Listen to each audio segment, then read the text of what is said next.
Good morning, everyone. Uh, in this tutorial, I am going to explain you how to create a Spring Boot application using a Spring Initializer. So, as part of this tutorial, we are going to learn a simple Spring Boot application how we can create using Eclipse. So, step-by-step process to load our project into Eclipse and using Spring Initializer how we create a Spring Boot project. We'll see. I'm going to search for a Spring Initializer. Yeah, this is the official website for Spring Boot, and from that we can create our model project with the structure, and we can download and we can start using that project. Uh, yeah, so we will see the options. What are the default options? So most of them are default options. We don't need to change uh, more. Here project, so you can choose Maven project or Gradle project. Basically these are the build tools to build our application.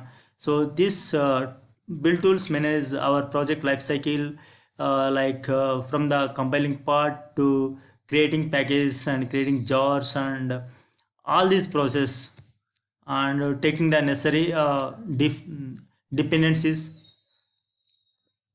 So here I am using a Maven project. 90% of the Java projects uses Maven in real time. Yeah, coming to the language is Java. Obviously, we are going to see example, and we are going to work on Java. If you are working on Kotlin or Groovy, you can use those options as well. These are similar to Java. These are, we can say, these are extension to Java language, and we can choose any of the Spring Boot versions. I am choosing stabilized version 2.3.2. We and just we spend a minute here to see what is snapshot and what is M. So snapshot is nothing but uh, snap per a day. So every day Spring Boot application they will develop, and they can fix some bugs, and they will do some enhancements. So on end of the day they will generate a snap for that development, and they will release that version. So it is not a released version, but it is a snap. So there might be some bugs or something because it's a development code. Coming to this one, milestone versions. These are, let's say, our project has four features we are targeting to release in a. So the first mile, if we achieve one feature, and we will generate a milestone release. These are like for four features, we can say there will be four milestones. So here we can better to go with the stabilized version because it's 100% bug free. And coming to the setup metadata, we can use the default metadata. Then the package and the artifact group ID will be generated with the default values, whatever here given, or you can use whatever you wish. I'm going to change, so I'm giving my own. Yeah, I have given this one artifact ID. So it's similar to project ID only, project name, Spring Boot demo, and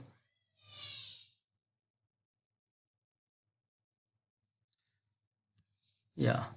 So here the package Watch is Sunrise, and the project name also included. So better delete this project name here because we never use our project name inside our packages.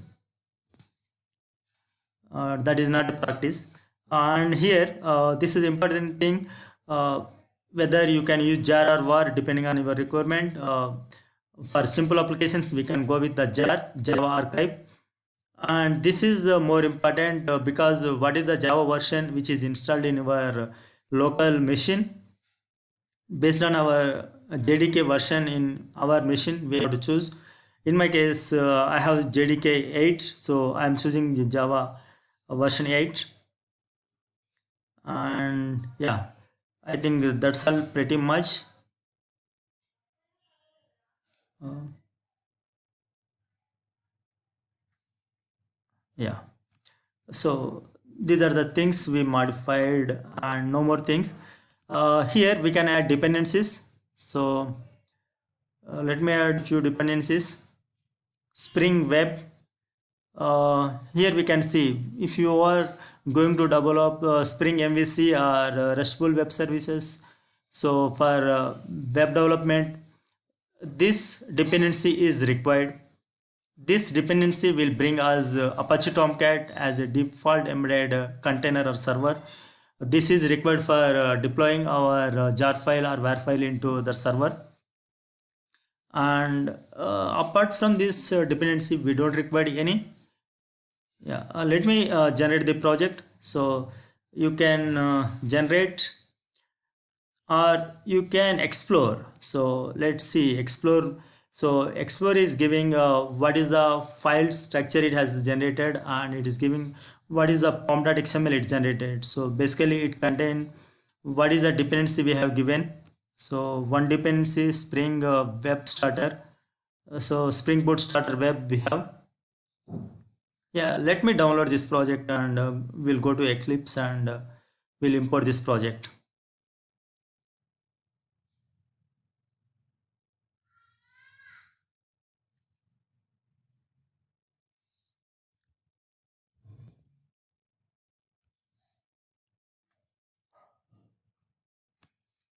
So this is downloaded and extract.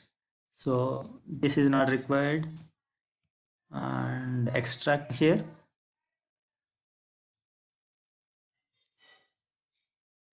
Yeah, this got extracted. We'll just glance at what are the structure contain. So we are using a Maven build tool. So the pom.xml is generated. Inside pom.xml we have dependencies and Java version, everything. And these are the Maven comments. We never going to touch this. It's not required. And this is a source file. It contains the unit tests and our Java code. So this is the testers and main. It contains two folders. One is Java. So inside Java we have Java packages and classes, and this is the resources where we have static data and templates and properties files. And yeah, this is pretty much a structure whatever I have given package. Let me go to Eclipse and import this project. So from Eclipse we have to go to file and import, because we already have a project and we are importing to Eclipse. So we have to choose a Maven project here. So from Maven option we have to choose existing Maven project. It's already existed project and we are taking into Eclipse, and browse that project. I have the project in repos. Okay, selected, and it's pom.xml it detected. And let me finish this one. Yeah, it is building. So building is nothing but it is taking the necessary dependencies. So we already seen this structure and we didn't see this class. We will go to see in a minute. Apart from that, we can see there are so many dependencies. How we got all these dependencies?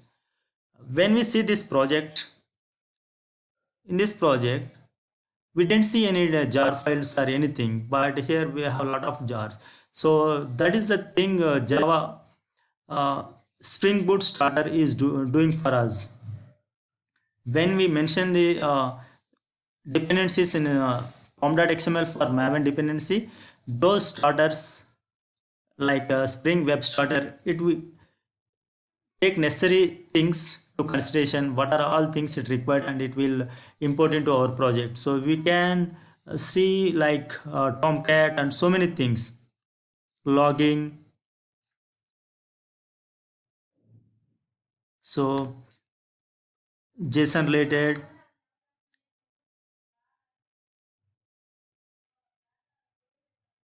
yeah, and JUnit related also we have. Okay. And we'll just go through pom.xml and we'll see what is there. This is a parent, and where it will mention what is the version we are taking. So we have chosen stabilized version 2.3.2, and this is our project information, that group id and artifact and version. If you want, you can change the version. Okay, and this is my project name.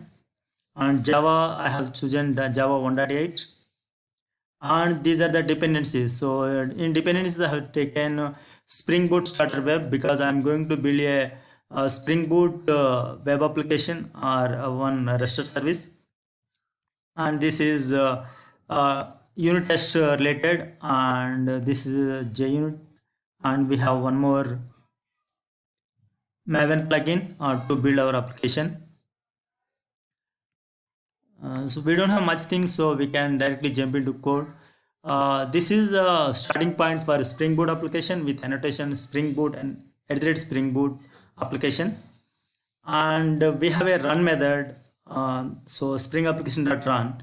Basically, it is running our application, Spring Boot demo application, and this run method returns Spring context, application context. We can see return type is configurable application context. So it will generate the application context and it start running the application. Let me run this application. We don't no need to do anything.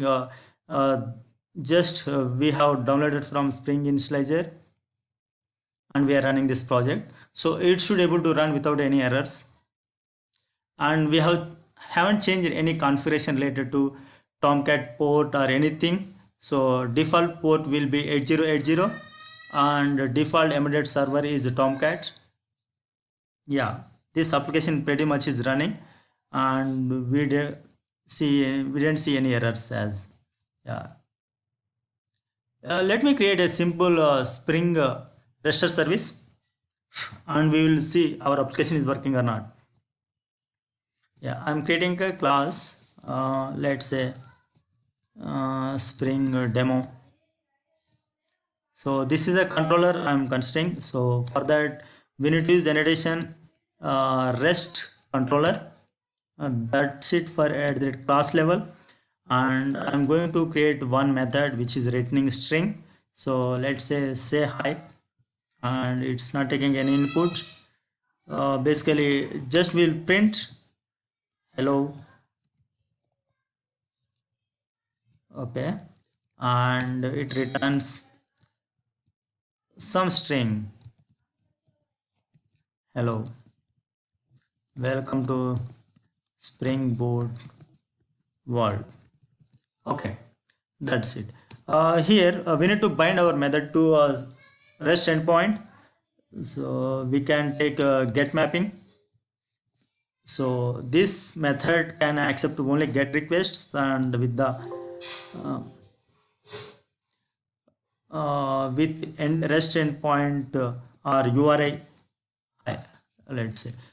And this project is not auto deployed, so we need to run again. Let me run again from here. Right click and run as Java application, or you can directly go to here from the top icons. You can run Spring Boot application. So I'm running our application, and it is running successfully. It's started with 8080 port, and our application mapped with this high REST endpoint. Let me run from browser. Yeah, here localhost slash there is no context, just hi. Yeah, pretty much our application is working fine. So that's all with Spring Boot Initializer. So recap on this, what we have learned so far. We have seen how to use Spring Initializer to create our Spring Boot project, and then we have seen how we can import into Eclipse, and we have created a simple application with a REST endpoint, and we have executed, and we consumed from browser, and it is working fine. So And we have also seen what is the pom.xml and our project structure as well.